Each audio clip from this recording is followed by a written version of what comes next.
kebaikan Tuhan itu nampak melalui karya yang mulia manusia. 12 murid Yesus itu ada keajaiban. Matius adalah pemungut cukai.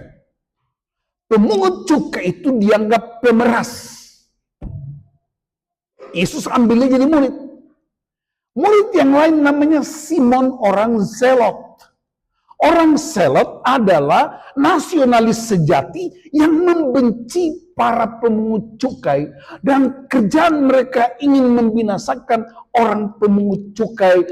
Dan hebatnya dua kekuatan ini, Matius pemungut cukai, Simon orang Zelot dipersatukan dalam sebuah arak-arakan menjadi murid Kristus. Di situ mereka tidak saling menyingkirkan, di situ mereka tidak saling menghina, dan mereka berjalan bersama memberitakan Kristus. Kenapa? Karena ada satu kuasa yang jauh lebih hebat.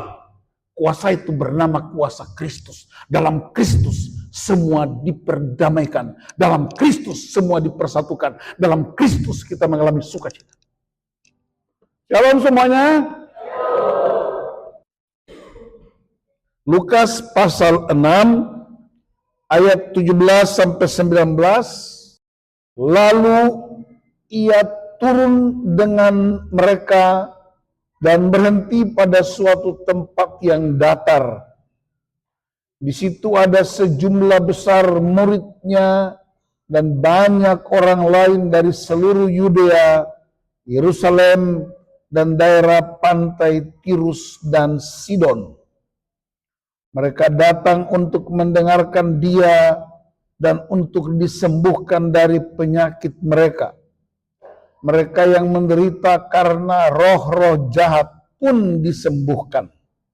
Semua orang banyak itu berusaha menyentuh dia, karena ada kuasa yang keluar dari dia dan menyembuhkan semua orang itu.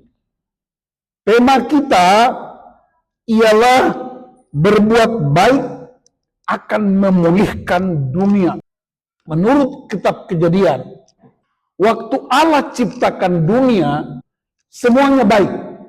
Kenapa baik? Karena Allah itu baik.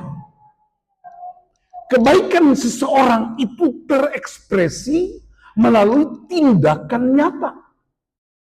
Jadi hakikatnya manusia itu baik. Bilang amin. Coba dengan bangga bilang sama orang sebelah, aku orang baik.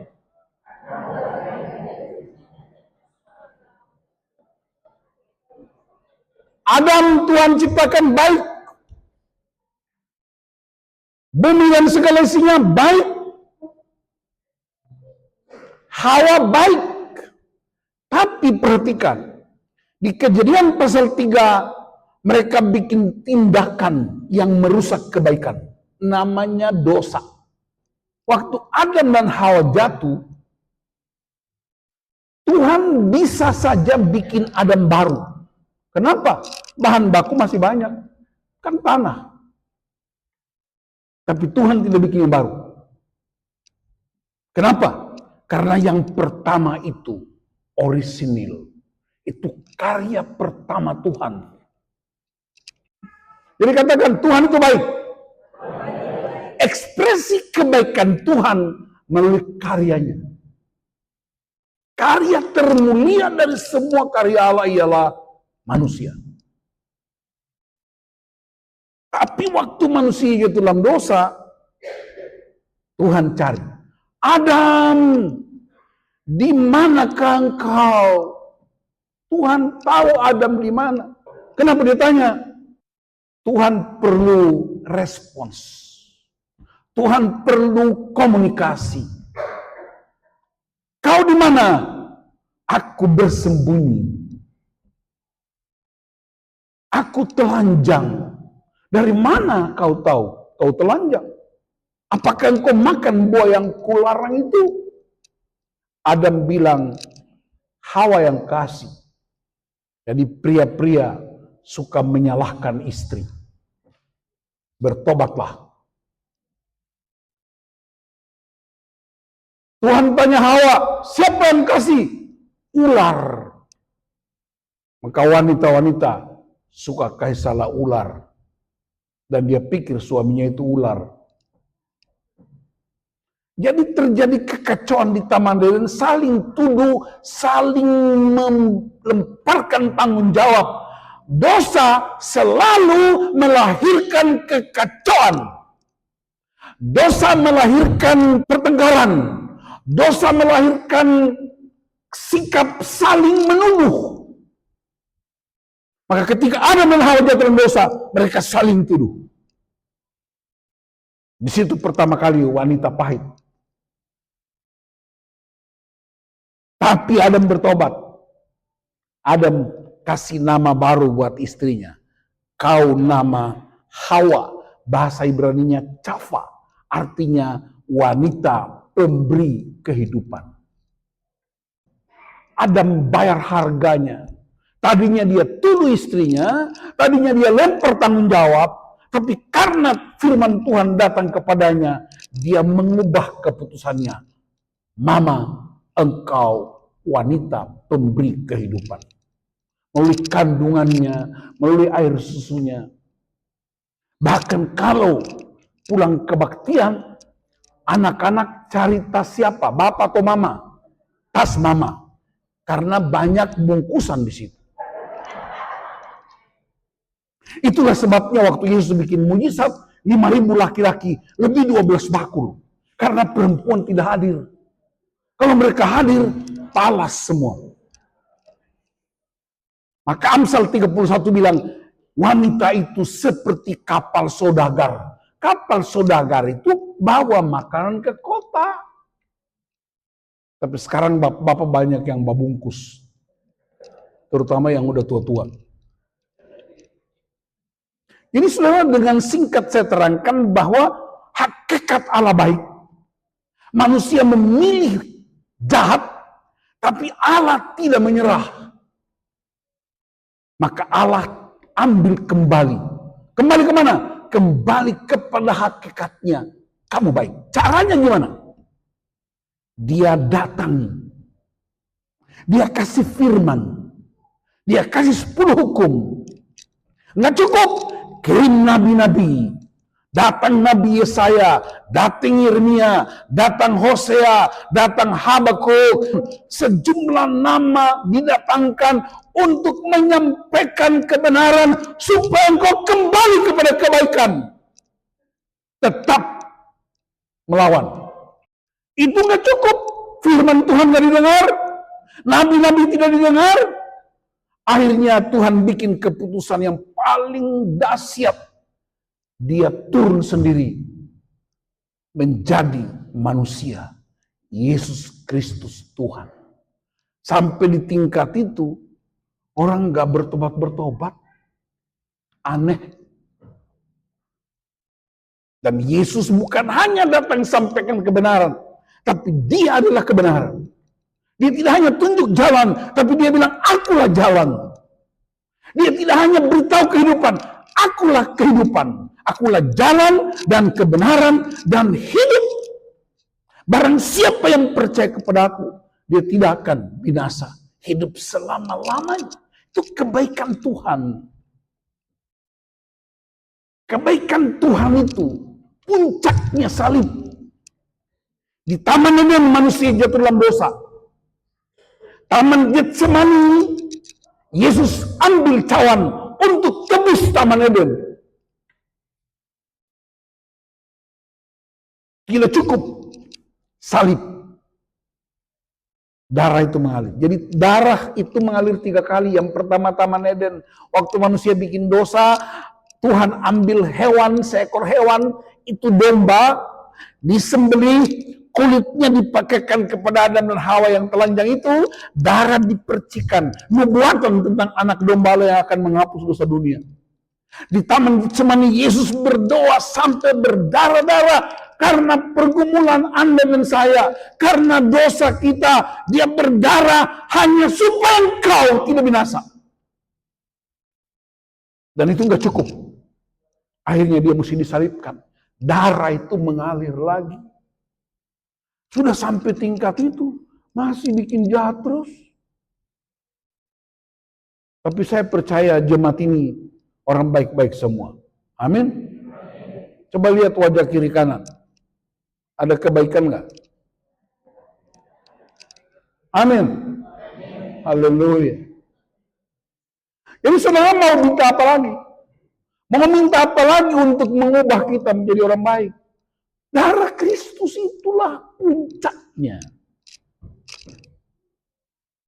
Dan lihat dalam perjalanan Yesus, orang berbondong-bondong datang, orang sakit sembuh, orang roh jahat dilepaskan.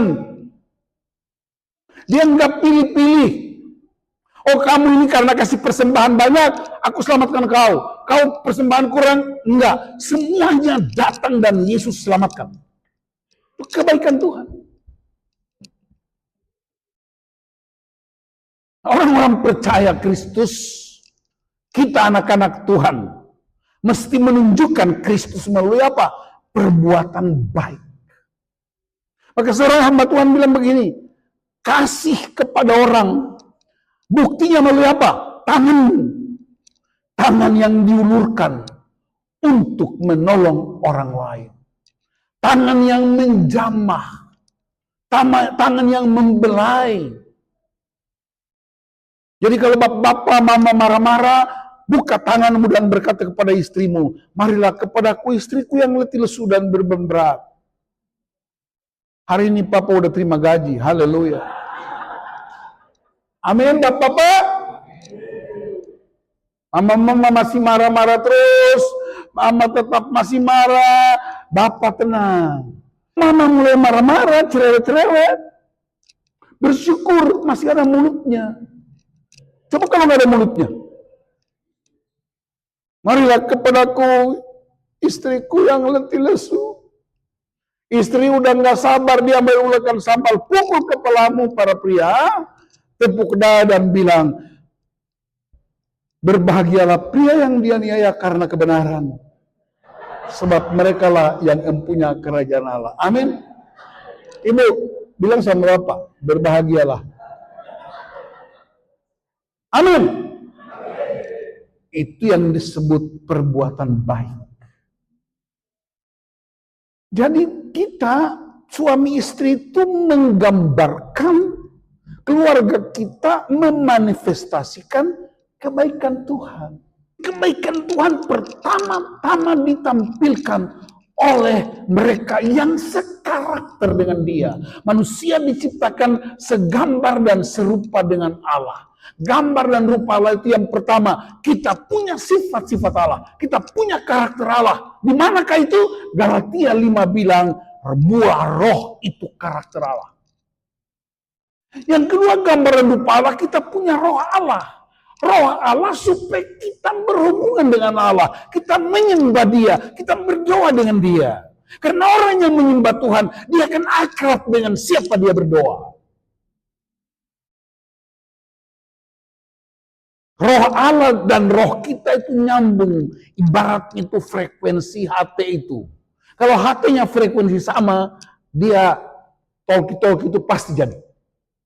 Handphonenya nyambung. Frekuensinya sama. Dan gambar dan rupa Allah itu Yesus Kristus Tuhan. Pembacaan kita Yohanes 6, bahwa ketika Yesus pergi kemana-mana, orang berbondong-bondong datang. Karena apa? Ingin sembuh, ingin pulih, ingin bebas. Dan Yesus lakukan itu. Karena apa? Karena dia baik. Karena dia baik, dia tolong orang. Maka tanganmu itu ekspresi kebaikan dengan cara apa? Menolong orang yang terpuruk. Ulurkan tanganmu untuk menolong mereka yang membutuhkan pertolongan. Itu yang disebut kasih itu punya tangan. Kasih itu punya kaki, ya.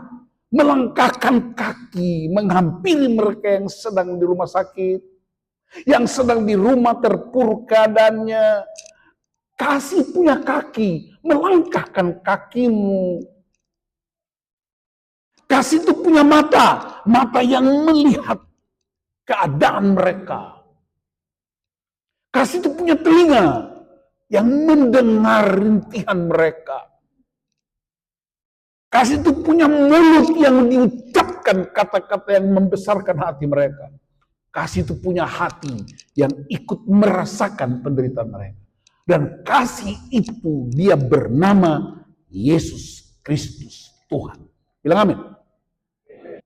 Saya tadi malam baca satu buku, dia terangkan begini. 12 murid Yesus itu ada keajaiban. Yang pertama dia bilang, Matius adalah pemungut cukai. Pemungut cukai itu dianggap pemeras. Yesus ambilnya jadi murid. Murid yang lain namanya Simon orang Zelot.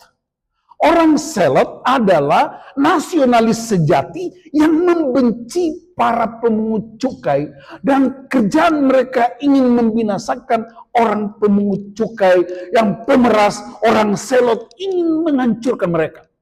Dan hebatnya dua kekuatan ini, Matius pemungut cukai, Simon orang Zelot yang mau membunuh pemungut cukai, dipersatukan dalam sebuah arak-arakan menjadi murid Kristus. Di situ mereka tidak saling menyingkirkan, di situ mereka tidak saling menghina, dan mereka berjalan bersama memberitakan Kristus. Kenapa? Karena ada satu kuasa yang jauh lebih hebat. Kuasa itu bernama kuasa Kristus. Dalam Kristus semua diperdamaikan. Dalam Kristus semua dipersatukan. Dalam Kristus kita mengalami sukacita. Karena itu perbedaan apa? Batak, Ambon, Kupang, Papua, dalam Kristus kita saling menopang, saling menolong. Bilang amin. Paulus menerangkan di Efesus 2 ayat 10. Dia bilang begini, kita diciptakan dalam Kristus Yesus. Coba ikuti saya. Saya diciptakan dalam Kristus Yesus untuk melakukan pekerjaan baik yang dipersiapkan Allah sebelumnya. Tuhan mau saya hidup di dalamnya. Jadi kita diciptakan untuk tujuan perbuatan baik. Dan Allah persiapkan itu. Dan dia mau kita hidup di dalamnya. Pertanyaannya, kenapa banyak orang udah ikut Yesus puluhan tahun, sudah tua bangka, masih kelakuannya tetap jahat? Ini saya terangkan. Diam, kalau istrimu lagi marah, kau mati. Apa artinya diam? Itu artinya mati. Sebab kalau dia marah dan kau marah, terjadi keributan. Tetangga bilang, Kristen macam apa? Ini kebaikan Tuhan itu nampak. Caranya gimana? Istri cerewet, biarin aja. Kita mati, diam. Nanti lama-lama dia capek mati sendiri. Amin Bapak-Bapak. Amin Bapak diam. Sebaliknya, kalau Bapak lagi marah, Mama diam. Artinya mati. Nanti Bapak lama-lama capek, dia bilang, Ma, aku pengen makan babi panggang. Haleluya. Amin. Kenapa suami istri suka ribut? Karena nggak ada yang mau mati. Dan Yesus memilih mati. Mau bukti? Dihina, diam aja. Orang bilang dia begini-begini, bahkan ada yang bilang dia itu kerasukan roh jahat. Diam. Kenapa? Nih, coba ikuti saya. Ikuti ya, saya pakai bahasa Indonesia. Orang lemah suka balas dendam. Orang kuat suka mengampuni. Orang cerdas mengabaikan. Mari jadi orang cerdas. Yesus dihina. Ya, kenapa diam? Enggak level. Enggak setara, enggak sepadan. Jadi ini yang disebut respons. Katakan respons. Kebaikan Tuhan itu nampak melalui karya yang mulia manusia, suami, istri, orang tua, anak. Katakan, saya orang baik. Maka mari jadi warga gereja yang baik. Amin. Jadi bapak-bapak yang baik. Jadi suami yang baik. Jadi istri yang baik. Jadi anak-anak yang baik. Jadi hamba Tuhan yang baik. Kata baik di situ bukan perbuatan-perbuatan dunia supaya dipuji. Kata baik mengekspresikan Allah yang baik. Dan kebaikan Allah dilakukan dengan cara turun dari sorga jadi manusia. Tidak hanya cukup jadi manusia, bersedia disalibkan untuk menebus manusia. Itulah kebaikan Tuhan. Kalau kita praktekkan kebenaran ini, maka tidak hanya jemaat bertumbuh, tapi warga gereja menjadi representasi kerajaan Allah di bumi. Wow. Keluarga-keluarga kita menjadi saksi. Kebaikan-kebaikan Tuhan itu, kata firman ini, memulihkan dunia. Kehadiran gereja, kehadiran orang Kristen di sebuah kompleks, dia memberi harapan baru buat masyarakat di tempat itu. Masyarakat yang kacau balau, kehadiran anak-anak Tuhan, dia menjadi harapan baru. Karena apa? Mereka bawa kebaikan-kebaikan Tuhan. Itu yang kemudian disebut saksiku. Kamu akan menjadi saksiku. Saksi dalam bahasa Inggris ada dua istilah, yaitu witness, menyaksikan, dan evidence artinya bukti. Kita bercerita tentang Yesus hidup, itu baik. Tetapi apa bukti bahwa Yesus hidup? Aku bukti, keluargaku bukti, suamiku bukti, istriku bukti, anak-anakku bukti. Kami bukti bahwa Kristus itu hidup dan berkuasa. Jadi kita tidak sekedar cerita tentang Yesus. Itu namanya calo itu. Itu promosi iklan tapi Anda sendiri nggak punya. Tapi kita hidup, kita jadi bukti bahwa Kristus yang kami ucapkan itu benar hidup. Oleh apa? Perbuatan-perbuatan baik yang kita nikmati setiap hari. Bilang amin. Tuhan Yesus memberkati kita jadi jemaat yang baik. Amin. Jadi orang-orang baik. Kamu orang baik bukan karena orang Kupang, bukan karena orang Dayak, bukan karena orang Nias, bukan karena orang Ambon, bukan karena orang Batak. Kamu orang baik karena kamu orang sorga yang ada di bumi. Representasi dari sorga di bumi. Amin.